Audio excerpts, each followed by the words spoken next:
Hello dear students, today we are discussing about client-centered therapy. Call Rogers ആണ് client centred therapy develop ചെയ്തിട്ടുള്ളത്. Call Rogers was A humanist thinker and he believe that people are fundamentally good. എല്ലാ മനുഷ്യന്മാരും അടിസ്ഥാനപരമായി നല്ലവരാണെന്നുള്ളതാണ് ഇദ്ദേഹത്തിൻ്റെ ഒരു കാഴ്ചപ്പാട്. Call Rogers develop ചെയ്തതുകൊണ്ട് ഈ ഒരു തെറാപ്പി റോജേറിയൻ തെറാപ്പി എന്ന് കൂടി അറിയപ്പെടുന്നുണ്ട്.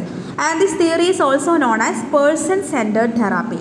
ഓക്കെ, ഈ ഒരു തെറാപ്പിനെ കുറിച്ച് മനസ്സിലാക്കുമ്പോൾ നമ്മൾ ആദ്യം അറിയേണ്ട കാര്യം, ഈ ഒരു ക്ലയൻറ്റ് സെൻറ്റേഡ് തെറാപ്പി അല്ലെങ്കിൽ പേഴ്സൺ സെൻറ്റേഡ് തെറാപ്പിയിൽ ക്ലയൻറ്റിനാണ് ഏറ്റവും കൂടുതൽ റോൾ ഉള്ളത്.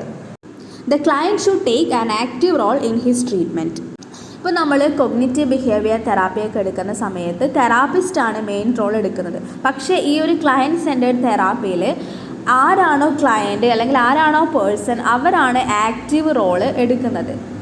ഈ ഒരു തെറാപ്പി ചെയ്യുന്ന സമയത്ത് തെറാപ്പിസ്റ്റിനൊരു സപ്പോർട്ടീവ് റോള് മാത്രമാണുള്ളത്. ഇദ്ദേഹം ഒരു നോൺ ഡയറക്റ്റീവ് റോളാണ് ഇവിടെ ചെയ്യുന്നത്. Call Rogers believe that people are capable of self healing and personal growth. അതായത് കാൾ റോജേഴ്സിൻ്റെ കൺസെപ്റ്റ് എന്ന് പറയുന്നത് ആൾക്കാർക്ക് സ്വന്തമായിട്ട് തന്നെ പ്രോബ്ലംസ് സോൾവ് ചെയ്യാനും സെൽഫായിട്ട് ഹീൽ ചെയ്യാനും കപ്പാസിറ്റി ഉണ്ടെന്നും അവർക്ക് അങ്ങനെ സ്വന്തമായിട്ട് പേഴ്സണൽ ഗ്രോത്ത് അച്ചീവ് ചെയ്യാൻ പറ്റുമെന്നുമാണ്. ഒരു ഇൻഡിവിജ്വലിന് അയാളുടെ റിയൽ സെൽഫ് മനസ്സിലായി കഴിഞ്ഞാൽ അയാൾക്ക് സ്വയമായിട്ട് തന്നെ ഹീൽ ചെയ്യാനും അതുപോലെ തന്നെ പേഴ്സണൽ ഗ്രോത്ത് അച്ചീവ് ചെയ്യാനും അതുവഴി സെൽഫ് ആക്ച്വലൈസേഷനിലേക്ക് എത്താനും പറ്റുന്നതാണ് ക്ലയൻറ്റ് സെൻറ്റേഡ് തെറാപ്പിയുടെ ഇമ്പോർട്ടൻറ്റ് കോൺസെപ്റ്റ്. ഒരു ഇൻഡിവിജ്വലിനുണ്ടാകുന്ന മാലഡ്ജസ്റ്റ്മെൻറ്റുകൾ റിസോൾവ് ചെയ്ത് അയാളെ സെൽഫ് ആക്സെപ്റ്റ് ചെയ്യാൻ വേണ്ടിയിട്ട് കാപ്പബിൾ ആക്കുക എന്നുള്ളതാണ് ഈ ഒരു തെറാപ്പിയുടെ പ്രൈമറി ഒബ്ജക്റ്റീവ്. ക്ലയൻറ്റ് സെൻറ്റേഡ് തെറാപ്പിയുടെ മറ്റ് പർപ്പസ് എന്തൊക്കെയാണെന്ന് നമുക്ക് നോക്കാം. First one is to foster in clients a closer agreement between the client's idealized and actual self, which means better understanding. അതായത് നമ്മൾക്ക് എല്ലാവർക്കും തന്നെ ഒരു ഐഡിയൽ സെൽഫ് കൺസെപ്റ്റ് ഉണ്ടാവും, നമ്മളുടെ ഒരു റിയൽ സെൽഫ് എന്നുള്ളൊരു കാര്യവും ഉണ്ടാവും. ഐഡിയൽ സെൽഫ് കൺസെപ്റ്റ് എന്ന് പറഞ്ഞാൽ എന്താ, നമ്മൾ എന്താവണമെന്ന് നമ്മൾ ആഗ്രഹിക്കുന്നോ, ഇങ്ങനെയൊക്കെ ആവണം എന്നുള്ളൊരു കാഴ്ചപ്പാട് നമുക്ക് ഉണ്ടാവുമല്ലോ. അങ്ങനെ നമ്മൾ എന്താവണമെന്ന് വിചാരിക്കുന്നോ അതാണ് നമ്മളുടെ ഐഡിയൽ സെൽഫ്.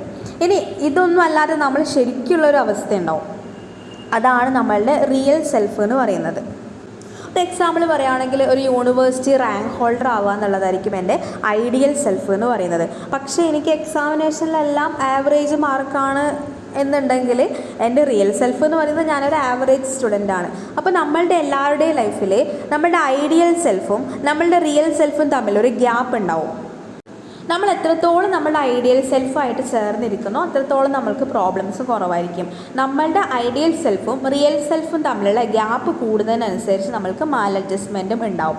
അപ്പോൾ ഈ ഒരു തെറാപ്പി ചെയ്യുന്നത് വഴി നമ്മളുടെ ഐഡിയൽ സെൽഫും റിയൽ സെൽഫും തമ്മിലുള്ള ഗ്യാപ്പ് നമുക്ക് കറക്റ്റായിട്ട് ഐഡൻറ്റിഫൈ ചെയ്യാനും നമുക്കങ്ങനെ നമ്മളെക്കുറിച്ച് കൂടുതലായിട്ട് മനസ്സിലാക്കാനും ഒരു ബെറ്റർ അണ്ടർസ്റ്റാൻഡിങ് നമുക്ക് നമ്മളെക്കുറിച്ച് തന്നെ ഉണ്ടാക്കാൻ വേണ്ടിയിട്ട് ഈ ഒരു തെറാപ്പി നമ്മളെ ഹെൽപ്പ് ചെയ്യും. ഇനി രണ്ടാമത്തെ പേർപ്പസാണ് to lower levels of defensiveness, guilt and insecurity. നേരത്തെ പറഞ്ഞതുപോലെ നമുക്കൊരു ബെറ്റർ അണ്ടർസ്റ്റാൻഡിങ് നമ്മളെക്കുറിച്ച് തന്നെ ഉണ്ടാവുന്നത് കൊണ്ട് നമുക്ക് നമ്മളുടെ പോസിറ്റീവ്സും നെഗറ്റീവ്സും എല്ലാം ക്ലിയർ ആയിട്ട് മനസ്സിലാക്കാൻ വേണ്ടി പറ്റും. ഇങ്ങനെ മനസ്സിലായി കഴിഞ്ഞാൽ നമ്മളുടെ ഒരു ഇൻസെക്യൂരിറ്റി കുറക്കാനും നമ്മളുടെ ഒരു ഗിൽറ്റി ഫീലിംഗ് കുറക്കാനൊക്കെ ഇത് ഹെൽപ്ഫുള്ളായിരിക്കും. Then third purpose is to foster more positive and comfortable relationship with others and an increased capacity to experience and express feelings at the moment they occur. മറ്റുള്ള ആൾക്കാരുമായിട്ട് ഒരു പോസിറ്റീവും കംഫർട്ടബിളും ആയിട്ടുള്ള റിലേഷൻഷിപ്പ് ബിൽഡ് ചെയ്യാനും ഈ ഒരു തെറാപ്പി നമ്മളെ ഹെൽപ്പ് ചെയ്യും. മെയിൻലി 3 കോമ്പണൻസ് ആണ് ക്ലയൻറ്റ് സെൻറ്റേഡ് തെറാപ്പിയിലുള്ളത്. First one is empathy, second one is unconditional positive regard and congruence. So ഇങ്ങനെ 3 കോമ്പണൻസ് ആണ് ഈ ഒരു തെറാപ്പിയിലുള്ളത്. എംപതി എന്ന് പറയുമ്പോൾ നിങ്ങൾക്ക് ഓൾറെഡി അറിയാം, നമ്മൾക്ക് മറ്റൊരു ഇൻഡിവിജ്വൽ അല്ലെങ്കിൽ നമ്മളുടെ ക്ലയൻറ്റിൻ്റെ റിയൽ സിറ്റുവേഷൻ മനസ്സിലാക്കാനുള്ളൊരു നമ്മളുടെ ഒരു കഴിവിനെയാണ് എംപതി എന്ന് പറയുന്നത്. നമ്മളെ ക്ലയൻറ്റിൻ്റെ അടുത്ത് കാണിക്കുന്ന ഇമോഷണൽ അണ്ടർസ്റ്റാൻഡിങ് ആൻഡ് സെൻസിറ്റിവിറ്റിയാണ് നമ്മൾ എംപതി എന്ന് പറയുന്നത്. Then second component is unconditional positive regard. ഒരു ക്ലയൻറ്റിനെ വിത്തൗട്ട് എനി ജഡ്ജ്മെൻറ്റ് നമ്മൾ അക്സെപ്റ്റ് ചെയ്യുകയും റെസ്പെക്റ്റ് ചെയ്യുകയും ചെയ്യുന്ന ഒരു അപ്രോച്ചാണ് അൺകണ്ടീഷണൽ പോസിറ്റീവ് റിഗാർഡ് എന്ന് പറയുന്നത്. ഇനി തേർഡ് കോമ്പണൻറ്റ് കോൺഗ്രുവൻസ് ആണ്. Congruence refers to therapist openness and genuineness. നമ്മളുടെ ക്ലയൻറ്റിൻ്റെ അടുത്ത് ഓപ്പൺ ആയിട്ടും ജെന്യുവൻ ആയിട്ടും നിന്നാൽ മാത്രമാണ് ആ ഒരു ക്ലയൻറ്റ് നമ്മളോട് അവരുടെ പ്രശ്നങ്ങൾ പ്രോപ്പറായിട്ട് കമ്മ്യൂണിക്കേറ്റ് ചെയ്യുള്ളൂ. അപ്പോൾ ഇത്രയും കോമ്പണൻസ് ആണ് ഈ ഒരു തെറാപ്പി ചെയ്യുന്ന സമയത്ത് ഒരു തെറാപ്പിസ്റ്റിൻ്റെ മനസ്സിൽ വേണ്ടത്. Empathy, congruence and unconditional positive regard. ഈ 3 കാര്യങ്ങളാണ് ഈ ഒരു തെറാപ്പിയുടെ ഏറ്റവും ഫണ്ടമെൻ്റൽ ആയിട്ടുള്ള കാര്യം. ഇനി എന്തൊക്കെ ടെക്നിക്സ് ആണ് നമ്മൾ ഈ ഒരു തെറാപ്പിയിൽ അപ്ലൈ ചെയ്യുന്നത്? മെയിനായിട്ട് ലിസണിങ് ആണ്. എന്താണ് നമ്മളുടെ ക്ലയൻറ്റ് പറയുന്നത് എന്നുള്ളത് പ്രോപ്പറായിട്ട് ലിസൺ ചെയ്യുക, അയാൾക്ക് ആവശ്യമായിട്ടുള്ള റെസ്പോൺസ് കൊടുക്കുക. ഇപ്പോൾ ഒരു ക്ലയൻറ്റ് നമ്മളോട് ഷെയർ ചെയ്യുന്ന സമയത്ത് നമ്മൾ പ്രോപ്പറായി റെസ്പോണ്ട് ചെയ്തിട്ടില്ലെങ്കിൽ അതൊരു നല്ല ലിസണിങ് ആണെന്ന് പറയാൻ വേണ്ടി പറ്റില്ല. അപ്പം പ്രോപ്പർലി ലിസൺ ചെയ്യുക, അക്സെപ്റ്റ് ചെയ്യുക, റെസ്പെക്റ്റ്, അണ്ടർസ്റ്റാൻഡിങ് ആൻഡ് റെസ്പോണ്ടിങ്. ഇത്രയാണ് തെറാപ്പി ടെക്നിക്സ് എന്ന് പറയുന്നത്. ആദ്യം പറഞ്ഞ പോലെ ഇവിടെ ഈ ഒരു തെറാപ്പിയിൽ ക്ലയൻറ്റ് തന്നെയാണ് ആക്റ്റീവ് റോൾ എടുക്കുന്നത്. നമ്മൾ ആസ് എ തെറാപ്പിസ്റ്റ് അവരുടെ ഒരു സപ്പോർട്ടീവ് റോളിൽ മാത്രമാണ് നിൽക്കുന്നത്. നമ്മളൊരു നല്ല ലിസണർ ആയിക്കൊണ്ട് അല്ലെങ്കിൽ നമ്മളൊരു പോസിറ്റീവ് റിഗാർഡ് കൊടുത്തുകൊണ്ട് ഈ ഒരു ക്ലയൻറ്റിനെ അയാളുടെ സെൽഫ് കണ്ടുപിടിക്കാനും അയാളുടെ പോസിറ്റീവ്സും നെഗറ്റീവ്സും കണ്ടുപിടിക്കാനും ഹെൽപ്പ് ചെയ്യുകയാണ് ചെയ്യുന്നത്. ഇനി നമുക്ക് ഈ ഒരു തെറാപ്പിയിൽ എന്തൊക്കെ പ്രോസസ്സാണ് വരുന്നത് നോക്കാം. First one is client talk about external part of self. അതായത് ക്ലയൻറ്റിന് അദ്ദേഹത്തിൻ്റെ സെൽഫിനെ കുറിച്ച് അറിയുന്ന അല്ലെങ്കിൽ അവെയർ ആയിട്ടുള്ള കുറച്ച് കാര്യങ്ങളുണ്ടാവുമല്ലോ, എക്സ്റ്റേണൽ പാർട്ടായിട്ടുള്ളത്. അതായത് ഞാനൊരു എക്സ്ട്രോവേർട്ടാണോ അല്ലെങ്കിൽ ഇൻട്രോവേർട്ടാണോ, അങ്ങനെ എക്സ്റ്റേണൽ പാർട്ടായിട്ട് അറിയുന്ന അവെയർ ആയിട്ടുള്ള കാര്യങ്ങളെക്കുറിച്ച് ക്ലയൻറ്റ് ആദ്യം സംസാരിക്കും. After that, client describes feelings but don't recognize them. Then clients talk about self as an object in terms of past experiences.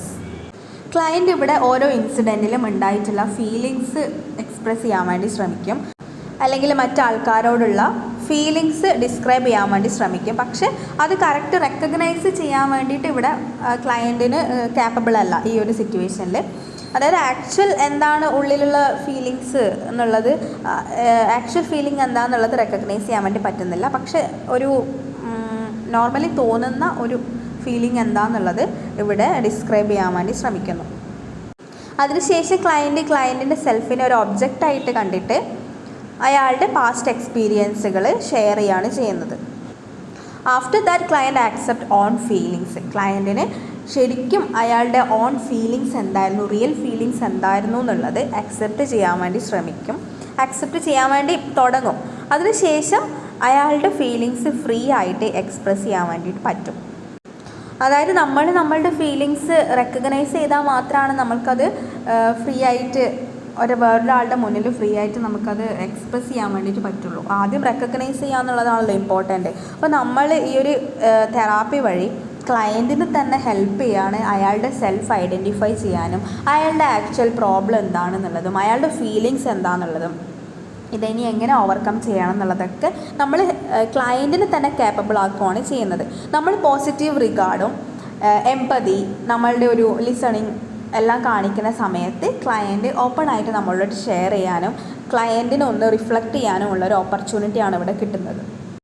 ഇവിടെ നമ്മളുടെ ക്ലയൻറ്റിൻ്റെ ഓൺ പൊട്ടൻഷ്യൽ ഐഡൻറ്റിഫൈ ചെയ്യാനും അയാൾക്ക് വേണ്ട ആൻസേഴ്സ് ഫൈൻഡ് ഔട്ട് ചെയ്യാനുള്ളൊരു സേഫ് ആയിട്ടുള്ളൊരു ഫീൽ സേഫ് ആയിട്ടുള്ളൊരു ambience create ചെയ്യാണ് ചെയ്യുന്നത്. ഇത്രയാണ് ക്ലയൻറ്റ് സെൻറ്റേർഡ് തെറാപ്പി അല്ലെങ്കിൽ പേഴ്സൺ സെൻറ്റേർഡ് തെറാപ്പിയിൽ നിങ്ങൾ അറിയേണ്ട ബേസിക് ആയിട്ടുള്ള കാര്യങ്ങൾ. ഇതൊരു ഹ്യൂമനിസ്റ്റിക് അപ്രോച്ചാണ്. സോ നിങ്ങൾക്കിത് ക്ലിയർ ആയിട്ടുണ്ടാവുമെന്ന് വിചാരിക്കുന്നു. എന്തെങ്കിലും ഡൗട്ട്സ് ഉണ്ടെങ്കിൽ കമൻറ്റ് ബോക്സിൽ ചോദിക്കാവുന്നതാണ്.